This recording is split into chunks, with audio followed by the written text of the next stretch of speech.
नमस्कार सत श्री अकाल जी। तुसीं देख रहे हो देश तो विदेश। मैं रिकी डोगरा। अज फिर असी लैंडमार्क ऑफिस बैठे हाँ तो अज गलबात करांगे मिस्टर गुरप्रीत जी नाल कि अज का जो शो है वो किस टॉपिक के उपर जो डिस्कस करना है, क्योंकि जो असी लैंडमार्क का शो लेके आने तो तुसीं भी देखते होने कि वाकई नवीं कॉलेज यूनिवर्सिटियां लेके जो तुहानूं जानकारी दिंदे हैं। तो अज मेरे नाल फिर तो बैठे हैं गुरप्रीत सिंह। जो गुरप्रीत का वेलकम करते हैं तो जी गलबात है वो फिर शुरू करते हैं। सर बहुत बहुत स्वागत है जी। सत श्री अकाल रिकी जी एंड प्रोग्राम देख रहे सारे दर्शकों को मेरे वालों तो लैंडमार्क इमीग्रेशन की एंटायर टीम वालों प्यार भरा सत श्री अकाल जी। शो जो शुरू हो चुका है और तुसी मैं हुणे शो के शुरुआत जो कहना होना कि तुसी उन्हें फोटो खिंच के रख लेनी है मोबाइल के ताकि नंबर जो तुसी भूल ना जाओ। वैसे तो नंबर बड़ा ईजी है, तुसी याद भी कर सकते हो, लेकिन एक पैन ते कॉपी अपने हाथ के पकड़ लो, क्योंकि जी गुरप्रीत जी ने तुहानूं जानकारी देनी है वो तुसी मिस ना करना। पॉइंट्स जोड़े नोट कर लेना ताकि जो भी तुसी अज नहीं कल नहीं या परसों जो भी तुसी लैंडमार्क के ऑफिस के विजिट करना है तो तुहानूं वो पॉइंट्स जोड़े ने जो अज शो के असीं गल्लां करनियां ने वो पॉइंट तुहानूं नोट होण मेनली ताकि तुसीं अपने प्रोफाइल के रिगार्डिंग जो है वो कॉलेज यूनिवर्सिटी में चूज कर सको।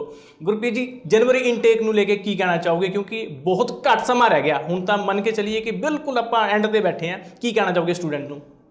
देखो जनवरी इनटेक निकल चुकिया वा मेरे हिसाब नाल जी। अज की डेट भी जो कोई स्टूडेंट जनवरी इनटेक लिए सोचता जे जेब च पैसे तैयार पे है तो वह इनटेक मिल जाऊगा, अदरवाइज मिलना औखा है।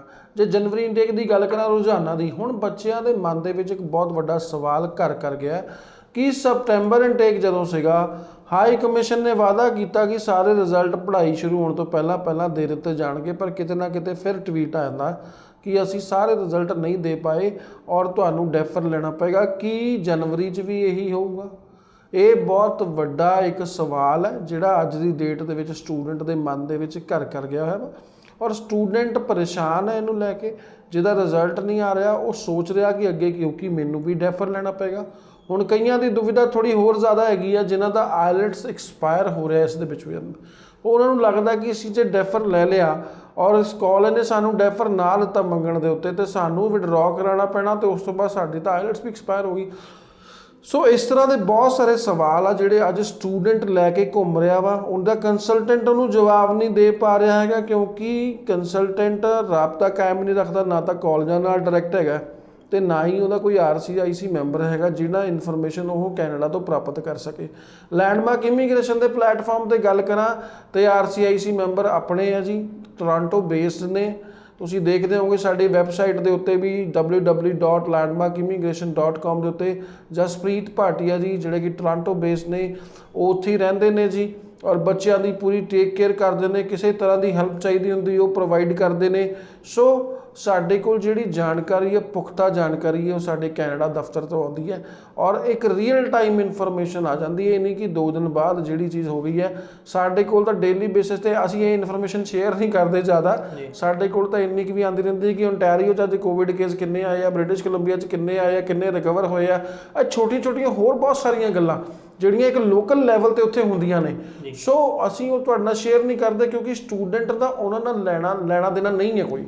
But end of the day देखा तो ये बिल्कुल एक इंटरनेशनल स्टूडेंट का लेना देना वा कि जनवरी इनटेक किदां दा जाऊगा, जिन्होंने फाइल अपलाई की है कि उन्होंने समय सिर रिजल्ट आ जाऊगा, कि उन्होंने डेफर तो नहीं लेना पऊगा, उन्होंने की जिन्हों की आईएलटीएस एक्सपायर हो रही है। ये सारे बहुत सारे सवाल ने जिन्होंने लैके असीं अज का इंपॉर्टेंट शो जिहड़ा कि सिर्फ 20 मिनट का है, पर 20 मिनट के विच इन्फॉर्मेशन तुहाडे कोल इन्नी कि ज़्यादा पहुँचती है जिहड़ी कि तुसीं किसी कंसलटेंट के सामने 2 घंटे बैठ के भी प्राप्त नहीं कर सकते।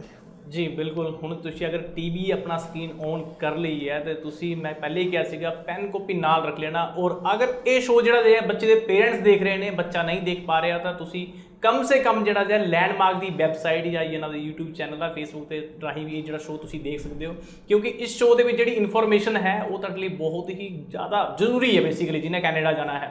क्योंकि इस शो के आपां गल्लां करनियां ने उन्हां बच्चों दीयां जिहड़े एलिजिबल हैगे ने जनवरी इनटेक लिए। और जनवरी इनटेक जिवें गुरप्रीत ने कहा कि तुसीं मन के चलो कि हाथों निकल चुका है, लेकिन फिर भी अगर कोई बंदा पैसे लेके तैयार बैठा है, किसी की फैमिली च कह सकते हैं कि बच्चा बिल्कुल रेडी है जी, फैमिली भी रेडी है, डिसाइड कर लिया होया और इस शो देखने तो बाद तुसीं एक बार लैंडमार्क ऑफिस विजिट करना है तो अपना जी फाइल अपलाई करनी है बिना टाइम वेस्ट किए।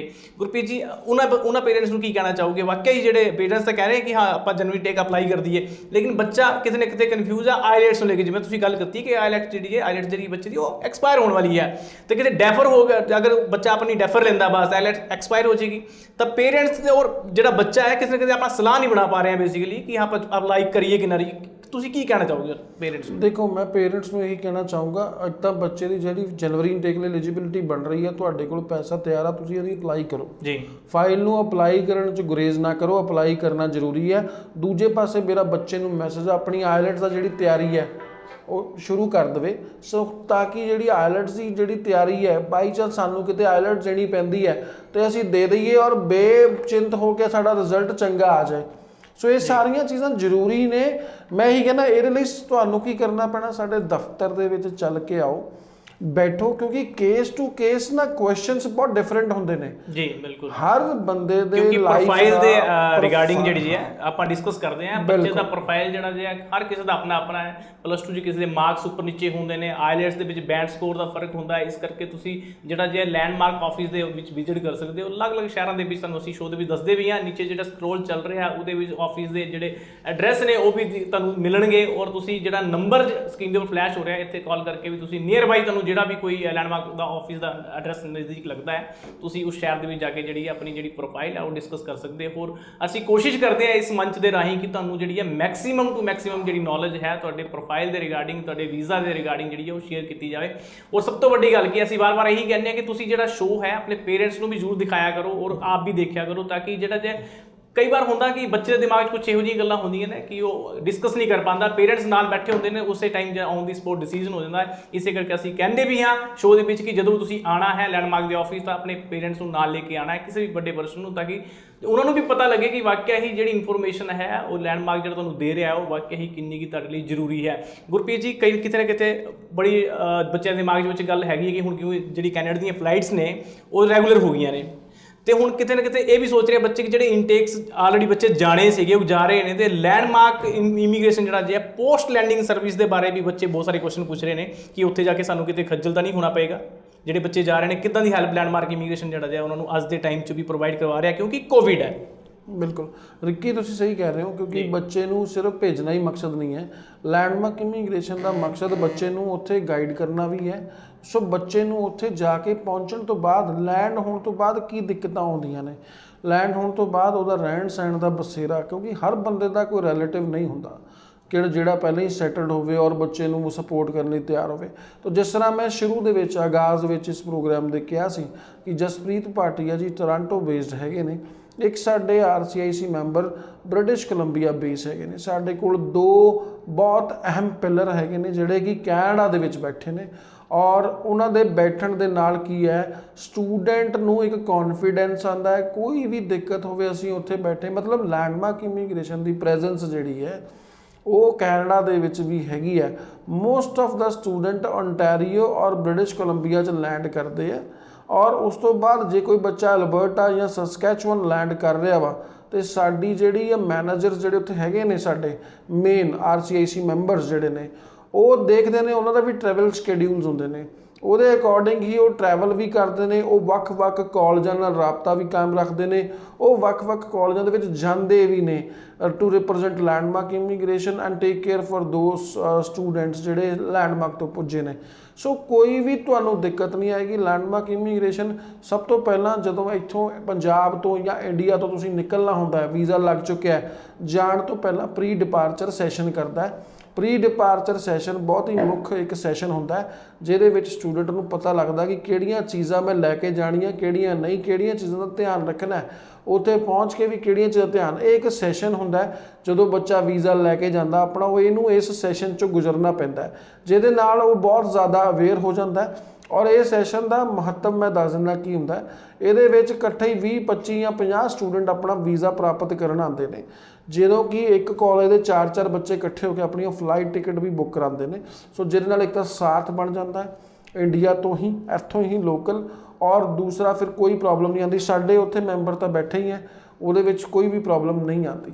ਜੀ ਬਿਲਕੁਲ, ਕਿਉਂਕਿ ਜਿਹੜੇ ਲੈਂਡਮਾਰਕ ਇੰਗਲਿਸ਼ ਸਰਵਿਸਿਜ਼ ਨੇ ਤੁਹਾਨੂੰ 100% ਜਿਹੜਾ ਜਿਹਾ ਉਹ ਸਿਕਿਉਰ ਹੈ, ਕਿਉਂਕਿ ਲੈਂਡਮਾਰਕ ਜਿਹੜੇ ਟਾਈਅਪਸ ਨੇ ਜਾਂ ਕਹਿ ਸਕਦੇ ਕਿ ਜਿਹੜੀ ਲੈਂਡਮਾਰਕ ਦੀ ਟੀਮ ਹੈ ਉਹ ਕੈਨੇਡਾ ਵੀ ਬੈਠੀ ਹੋਈ ਹੈ। ਤੁਹਾਨੂੰ ਉੱਥੋਂ ਵੀ ਕਿਸੇ ਤਰ੍ਹਾਂ ਦੀ ਕੋਈ ਪ੍ਰੋਬਲਮ ਜਿਹੜੀ ਹੈ ਨਹੀਂ ਫੇਸ ਕਰਨ ਨੂੰ ਮਿਲੇਗੀ। ਔਰ ਕਮ ਸੇ ਕਮ ਇਹ ਤੁਸੀਂ ਮੰਨ ਸਕਦੇ ਹੋ ਕਿ ਲੈਂਡਮਾਰਕ ਦੇ ਆਫਿਸ ਤੁਸੀਂ ਆ ਰਹੇ ਹੋ ਤਾਂ 100% ਜਿਹੜਾ ਸਿਕਿਉਰ ਹੋ ਕੇ ਆ ਰਹੇ ਹੋ ਔਰ ਵਿਸ਼ਵਾਸ ਕਰਕੇ ਆ ਰਹੇ ਹੋ ਤਾਂ ਤੁਹਾਡਾ ਜਿਹੜਾ ਵੀਜ਼ਾ ਹੈ ਉਹ ਲੈਂਡਮਾਰਕ ਦਾ ਮੇਨ ਮੋਟਿਵ ਹੈ ਕਿ ਕਿਸੇ ਵੀ ਤਰੀਕੇ ਨਾਲ ਤੁਹਾਨੂੰ ਵੀਜ਼ਾ ਜਿਹੜਾ ਜਿਹਾ ਤੁਹਾਡੇ ਪ੍ਰੋਫਾਈਲ ਦੇ ਅਕੋਰਡਿੰਗ ਜਿਹੜਾ ਜਿਹਾ ਯੂਨੀਵਰਸਿਟੀ ਕਾਲਜ ਚੂਜ਼ ਕਰਕੇ ਤੁਹਾਨੂੰ ਦਿੱਤਾ ਜਾਵੇ ਔਰ ਦਿਲਾਇਆ ਜਾਵੇ, ਕਿਉਂਕਿ ਤੁਹਾਡੀ ਫਾਈਲ ਦੇ ਉੱਪਰ ਕੰਮ ਕਰਨਾ ਹੁੰਦਾ ਬੇਸਿਕਲੀ ਜਿਹੜਾ, ਔਰ ਕੰਮ ਉਹੀ ਕਰਦਾ ਜਿਹੜਾ ਕੰਸਲਟੈਂਟ ਹੋਏਗਾ। ਬੇਸਿਕਲੀ ਕੰਸਲਟੈਂਟ ਦਾ ਕੰਮ ਹੈ ਫਾਈਲ ਦੇ ਉੱਪਰ ਵਰਕ ਕਰਨਾ ਔਰ ਤੁਹਾਡੀ ਫਾਈਲ ਨੂੰ ਸਹੀ ਤਰੀਕੇ ਦੇ ਨਾਲ ਐਮਬੈਸੀ 'ਚ ਪ੍ਰੈਜ਼ੈਂਟ ਕਰਨਾ। ਉਸ ਤੋਂ ਬਾਅਦ ਹੀ ਜਿਹੜਾ ਵੀਜ਼ਾ ਪ੍ਰੋਸੈਸ ਸ਼ੁਰੂ ਹੁੰਦਾ, ਐਮਬੈਸੀ ਵੀਜ਼ਾ ਦਿੰਦੀ ਹੈ। ਗੁਰਪ੍ਰੀਤ ਜੀ ਮੈਂ ਤਾਂ ਪੁੱਛਣਾ ਚਾਹਾਂਗਾ ਕਿ ਜਿਹੜੇ ਬੇਸਿਕਲੀ ਹੁਣੇ ਰਿਫਿਊਜ਼ ਬੱਚੇ ਹੋਏ ਨੇ ਕਾਫੀ ਹੱਦ ਤੱਕ ਆਪਾਂ ਦੇਖਿਆ ਕਿ ਬਹੁਤ ਤਗੜੇ ਜਿਹੜਾ ਕੈਨੇਡਾ ਨੇ ਇੱਕ ਤਗੜਾ ਝਟਕਾ ਦਿੱਤਾ ਹੈ ਕੋਵਿਡ ਦੇ ਵਿੱਚ, ਜਿਹਨਾਂ ਨੇ ਫਾਈਲਾਂ ਐਮਬੈਸੀ 'ਚ ਅਪਲਾਈ ਕੀਤੀਆਂ ਹੋਈਆਂ ਸੀਗੀਆਂ, ਬਹੁਤ ਸਾਰੇ ਬੱਚਿਆਂ ਦਾ ਰਿਫਿਊਜ਼ਲ ਸਾਹਮਣਾ ਕਰਨਾ ਪਿਆ ਬੱਚਿਆਂ ਨੂੰ।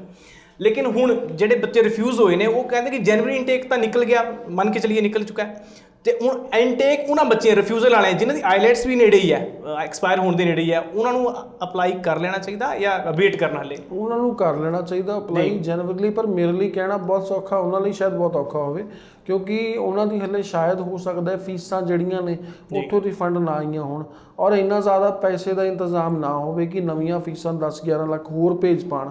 ਇਹ ਸਾਰੇ ਸਰਕਮਸਟੈਂਸਸ ਦੇਖਣੇ ਪੈਣਗੇ। ਹਰ ਸਟੂਡੈਂਟ ਨੂੰ ਸੁਜੈਸ਼ਨ ਵੱਖਰਾ ਹੈਗਾ, ਹਰ ਸਟੂਡੈਂਟ ਲਈ ਇੱਕ ਵੱਖਰੀ ਸਲਾਹ ਹੁੰਦੀ ਹੈ। ਰੀਜ਼ਨ ਬੀਇੰਗ ਹਰ ਇੱਕ ਦੇ ਸਰਕਮਸਟੈਂਸਸ ਡਿਫਰੈਂਟ ਹੈਗੇ ਆ। ਕਿਸੇ ਕੋਲ ਬਹੁਤ ਰੁਪਈਆ ਹੈ, ਕਿਸੇ ਕੋਲ ਨਹੀਂ ਹੈ, ਕਿਸੇ ਦਾ ਅਕੈਡਮਿਕ ਬਹੁਤ ਸਟਰੋਂਗ ਹੈ, ਕਿਸੇ ਦਾ ਨਹੀਂ ਹੈ, ਕਿਸੇ ਦਾ ਆਈਲੈਟਸ ਬਹੁਤ ਸਟਰੋਂਗ ਹੈ, ਕਿਸੇ ਦਾ ਨਹੀਂ ਹੈ, ਕਿਸੇ ਕੋਲ ਫਰੈਸ਼ ਕੇਸ ਆ, ਕਿਸੇ ਦੇ ਰਿਫਿਊਜ਼ਲਾਂ ਨੇ। ਸੋ ਮਤਲਬ ਇਹ ਸਾਰੀਆਂ ਚੀਜ਼ਾਂ ਵੇਰੀ ਕਰਦੀਆਂ ਨੇ ਕਿ ਤੁਸੀਂ ਕੀ ਡਿਸੀਜ਼ਨ ਲੈਣਾ। ਤੁਹਾਡਾ ਆਪਣਾ ਡਿਸੀਜ਼ਨ ਬਹੁਤ ਇੰਪੋਰਟੈਂਸ ਰੱਖਦਾ ਹੈ। ਸੋ ਤੁਸੀਂ ਜਦੋਂ ਲੈਂਡਮਾਰਕ ਇਮੀਗ੍ਰੇਸ਼ਨ ਦੇ ਕਿਸੇ ਵੀ ਦਫ਼ਤਰ 'ਚ ਵਿਜ਼ਿਟ ਕਰਦੇ ਹੋ, ਸਾਡਾ ਇੱਕੋ ਹੀ ਮਕਸਦ ਹੈ ਪੂਰੀ ਟੀਮ ਦਾ ਲੈਂਡਮਾਰਕ ਇਮੀਗ੍ਰੇਸ਼ਨ ਦੀ ਦਾ ਕਿ ਤੁਹਾਡੇ ਪੱਖ ਦੀ ਗੱਲ ਕੀਤੀ ਜਾਵੇ ਔਰ ਤੁਹਾਡੇ ਪੱਖ ਦੇ ਵਿੱਚ ਹੀ ਫੈਸਲਾ ਲਿਆ ਜਾਵੇ।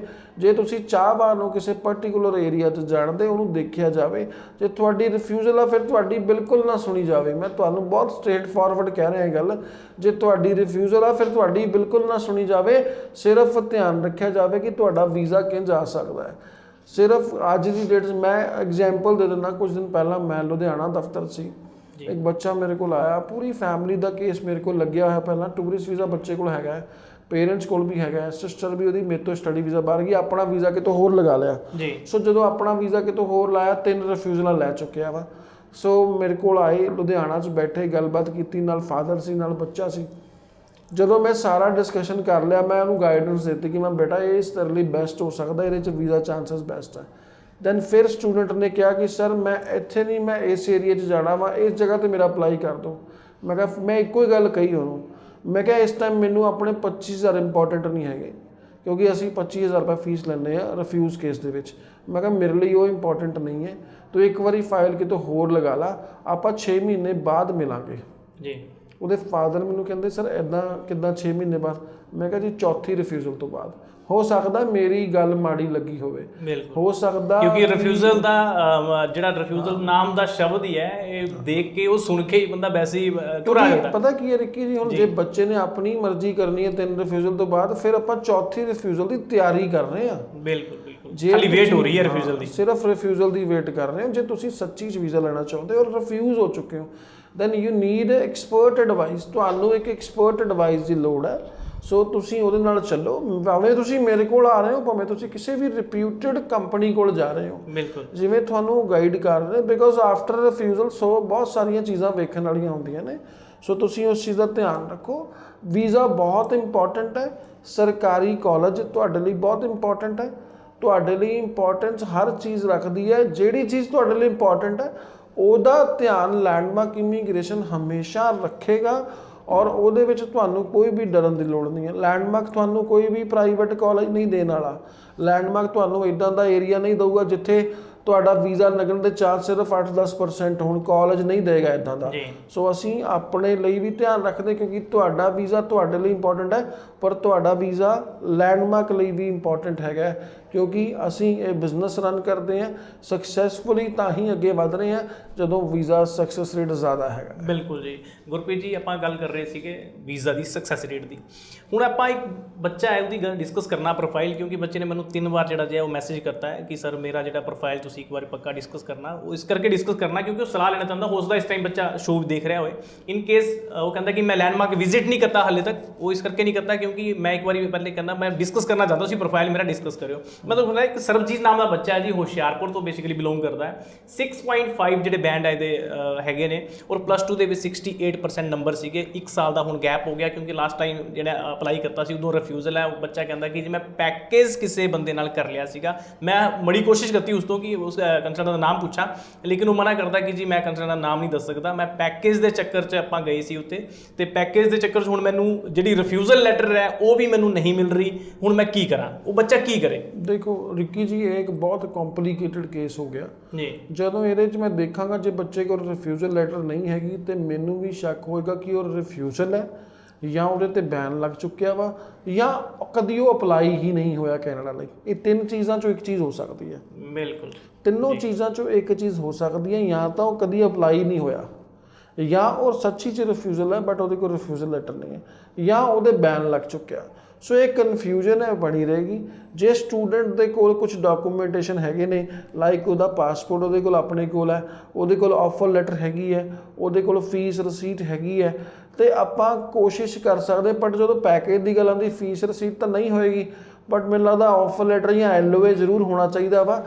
ਜੇ ਉਹ ਵੀ ਨਹੀਂ ਹੈਗਾ ਤੇ ਮੈਂ ਵੀ ਬਿਲਕੁਲ ਬੱਚੇ ਵਾਂਗੂ ਬਲੈਂਕ ਹੈ ਤੇ ਬੱਚੇ ਨੂੰ ਮੈਂ ਕੁਝ ਗਾਈਡ ਨਹੀਂ ਕਰ ਪਾਊਂਗਾ। ਸਿਰਫ ਮੈਂ ਉਹਨੂੰ ਇਹ ਕਹਾਂਗਾ, ਬੇਟਾ ਕਿਸੇ ਹੋਰ ਕਾਲਜ ਲਈ ਨਹੀਂ, ਕੰਟਰੀ ਲਈ ਕਰਨਾ ਪੈਣਾ। ਹੁਣ ਕਿਸੇ ਹੋਰ ਕੰਟਰੀ ਦੇ ਵਿੱਚ ਆਪਾਂ ਕਰ ਸਕਦੇ ਹਾਂ, ਬਟ ਬਲਾਈਂਡਲੀ ਅਗਰ ਬੱਚਾ ਰੈਡੀ ਹੈ ਕੇਸ ਲਾਉਣ ਦੇ ਲਈ ਨੈਕਸਟ, ਤੇ ਮੈਂ ਉਹਨੂੰ ਕਹਿਣਾ ਚਾਹੂੰਗਾ ਕਿ ਮੈਂ ਰਿਸਪੌਂਸੀਬਲ ਹਾਂ ਹਰ ਚੀਜ਼ ਲਈ, ਪਰ ਜੇ ਪ੍ਰੀਵੀਅਸ ਬੈਨ ਦੇ ਕਰਕੇ ਜਾਂ ਪ੍ਰੀਵੀਅਸ ਰਿਫਿਊਜ਼ਲ ਦੇ ਕਰਕੇ ਕੋਈ ਅੜਚਨ ਆਉਂਦੀ ਹੈ, ਫਿਰ ਲੈਂਡਮਾਰਕ ਇਮੀਗ੍ਰੇਸ਼ਨ ਰਿਸਪੌਂਸੀਬਲ ਉੱਥੇ ਨਹੀਂ ਹੈਗਾ। ਜੀ ਬਿਲਕੁਲ ਸਰਬਜੀਤ, ਤੁਹਾਨੂੰ ਜਵਾਬ ਮਿਲ ਚੁੱਕਿਆ ਹੋਣਾ। ਨਾਲ ਹੀ ਮੈਂ ਤੁਹਾਨੂੰ ਕਹਿਣਾ ਚਾਹਾਂਗਾ ਕਿ ਸਰਬਜੀਤ ਜੀ, ਤੁਸੀਂ ਜਦੋਂ ਵੀ ਆਣਾ ਹੈ ਤੇ ਆਪਣੇ ਜਿਹੜੇ ਡਾਕੂਮੈਂਟ ਬੇਸਿਕਲੀ ਹੈਗੇ ਨੇ ਤੁਹਾਡੇ ਕੋਲ ਐਜੂਕੇਸ਼ਨ ਦੇ ਰਿਗਾਰਡਿੰਗ ਜਿਹੜੇ ਹੈਗੇ ਨੇ ਉਹ ਨਾਲ ਲਿਆਣਾ, ਤਾਂ ਕਿ ਤੁਹਾਡੀ ਜਿਹੜੀ ਹੈ ਉਹਦੇ ਡਾਕੂਮੈਂਟ ਦੇ ਉੱਪਰ ਜਿਹੜੀ ਹੈ ਅਸੈਸਮੈਂਟ ਕੀਤੀ ਜਾ ਸਕੇ। ਔਰ ਤੁਹਾਨੂੰ ਅਗਰ ਤੁਸੀਂ ਬੈਨ ਨਹੀਂ ਹੋ ਤਾਂ ਹੋਪਫੁਲੀ ਕਿ ਤੁਸੀਂ ਕੈਨੇਡਾ ਦੁਆਰਾ ਅਪਲਾਈ ਕਰ ਸਕਦੇ ਹੋ, ਕੋਈ ਬਹੁਤ ਵੱਡੀ ਗੱਲ ਨਹੀਂ ਹੈ ਕਿ ਹਾਂ, ਲੇਕਿਨ ਬੈਨ ਨਹੀਂ ਹੋਣਾ ਚਾਹੀਦਾ। ਔਰ ਅੱਗੇ ਤੋਂ ਅਗਰ ਤੁਸੀਂ ਕਿਸੇ ਨੂੰ ਵੀ ਸਲਾਹ ਦੇਣੀ ਹੈ ਤਾਂ ਵਾਕਿਆ ਹੀ ਪੈਕੇਜ ਦੇ ਚੱਕਰ 'ਚ ਕਦੇ ਨਾ ਪੈਣਾ। ਗੁਰਪ੍ਰੀਤ ਜੀ, ਇੱਕ ਜਾਂਦਿਆਂ ਦੇ ਮੈਸੇਜ ਉਹਨਾਂ ਬੱਚਿਆਂ ਲਈ ਜਿਹੜੇ ਵਾਕਿਆ ਹੀ ਪੈਕੇਜ ਦੇ ਚੱਕਰ 'ਚ ਆਪਣਾ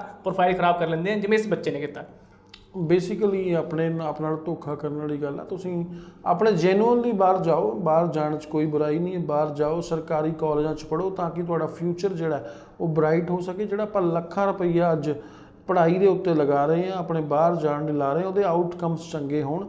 ਜੇ ਤੁਸੀਂ ਅੱਜ 15-20 ਲੱਖ ਰੁਪਏ ਪੜ੍ਹਾਈ 'ਤੇ ਲਾਉਣਾ, ਮਤਲਬ 2 ਸਾਲ, ਮਤਲਬ ਘੱਟੋ ਘੱਟ 30 ਲੱਖ ਰੁਪਏ ਲਾਉਣਾ, ਉਹਦੇ ਆਊਟਕਮਸ ਚੰਗੇ ਹੋਣੇ ਚਾਹੀਦੇ ਆ। ਸੋ ਮੈਂ ਇਹੀ ਉਮੀਦ ਕਰਦਾ ਵਾ ਜਿੰਨੇ ਵੀ ਸਾਡੇ ਸ਼ੋਅ ਤੋਂ ਅਵੇਅਰ ਹੁੰਦੇ ਨੇ ਬੱਚੇ, ਘੱਟੋ ਘੱਟ ਉਹ ਅਗਰ ਇੱਕ ਬੱਚੇ ਨੂੰ ਵੀ ਅੱਗੇ ਦੱਸਣ ਕਿ ਤੁਸੀਂ ਪ੍ਰਾਈਵੇਟ ਨਹੀਂ ਸਰਕਾਰੀ ਕਾਲਜ ਆਉਣਾ। ਸਾਡਾ ਇਹ ਪ੍ਰੋਗਰਾਮ ਬਣਾਉਣ ਦਾ ਜਿਹੜਾ ਸਫਲ ਹੋ ਜਾਂਦਾ ਸਾਡਾ, ਜਿਹੜਾ ਅਸੀਂ ਸੋਚ ਕੇ ਆਉਂਦੇ ਹਾਂ। ਜੀ ਬਿਲਕੁਲ, ਹੁਣ ਟਾਈਮ ਹੋ ਚੁੱਕਿਆ। ਅਸੀਂ ਤੁਹਾਨੂੰ ਉਹਨਾਂ ਬੱਚਿਆਂ ਨਾਲ ਮਿਲਾਉਣ ਜਾ ਰਹੇ ਹਾਂ ਜਿਨ੍ਹਾਂ ਬੱਚਿਆਂ ਦਾ ਰੀਸੈਂਟਲੀ ਜਿਹੜਾ ਲੈਂਡਮਾਰਕ ਇਮੀਗ੍ਰੇਸ਼ਨ ਤੋਂ ਵੀਜ਼ਾ ਆਇਆ, ਔਰ ਕੁਝ ਬੱਚੇ ਜਿਹੜੇ ਹੁਣੇ ਰੀਸੈਂਟਲੀ ਫਲਾਈ ਕਰਨ ਵਾਲੇ ਨੇ।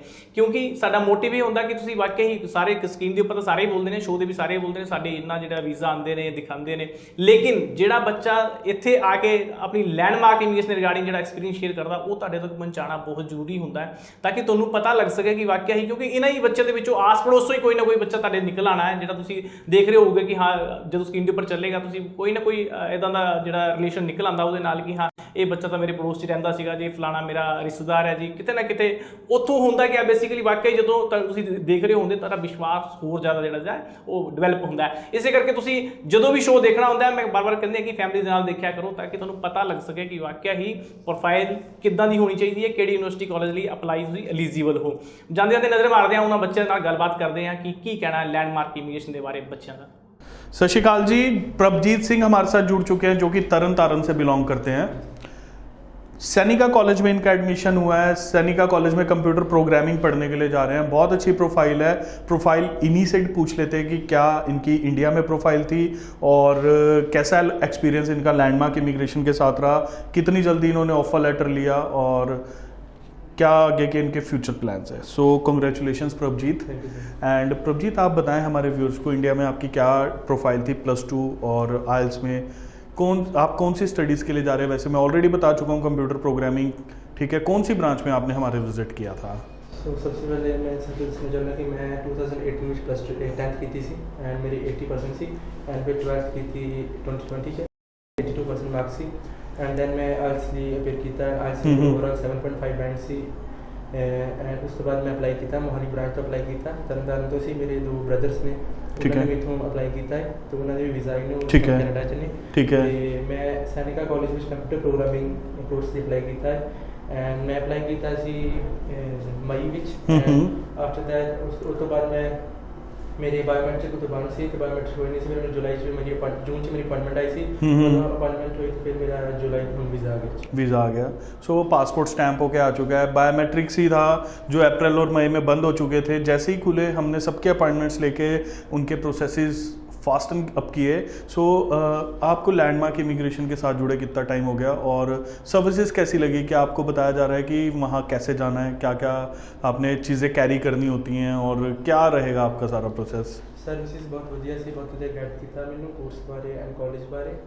ये कॉलेज लैंडमार्क ने चूज़ किया कि आपने चूज़ किया था? हमारी पहले एक प्रेफरेंस थी कि हम गोवा प्रोग्राम लें, लेकिन बाद में हमने कुछ किसी बन के हमने गोवा प्रोग्राम ले लिया, फिर हमने प्रोग्रामिंग का प्रोग्राम लैंडमार्क ने सजेस्ट किया था ये कॉलेज एंड कोर्स एंड इसके बाद मेरा वीज़ा आ चुका है। सो प्रभजीत की तरह आप भी हमारे ऑफिस में आ सकते हैं। सैनिका college landmark immigration direct represent करता है, एक पब्लिक फंडेड इंस्टीट्यूशन है। सो आप भी हमारे ऑफिस में आए। इन पर्सन काउंसलिंग के लिए आप वर्चुअली काउंसलिंग भी ले सकते हैं। 90-413 90-412 पर कॉल ज़रूर कीजिए। वहाँ से आपको व्हाट्सएप पे भी कनेक्ट मिल सकता है, आपको कॉल पे भी हमारे साथ कनेक्ट मिल सकता है। info@landmarkimmigration.com पर भी आप हमसे कनेक्ट कर सकते हैं। साथ ही साथ एक बार हमारा फेसबुक और यूट्यूब ज़रूर लाइक कीजिए ताकि आपको डेली अपडेट्स जो भी हमारी तरफ से आते हैं, चाहे वो यूके को लेकर हो, USA, Canada, Australia, New Zealand, travelling के ऊपर हो, टिकट्स के ऊपर हो, थर्ड पार्टी आपने थर्ड कंट्री से कैसे जाना है उसके ऊपर हो, आपको सारे अपडेट्स हमारी टीम की तरफ से डेली बेसिस पर मिलेंगे। सो congratulations Prabhjeet and best of luck for your bright future. Ramandeep Kaur हमारे साथ आ चुकी हैं मोहाली ऑफिस में। इनका कनाडा का स्टडी वीजा लग चुका है, पासपोर्ट हमारे पास है। आज इनको हमने हैंड ओवर करना है पासपोर्ट। कांग्रेचुलेशंस करनी है इनको।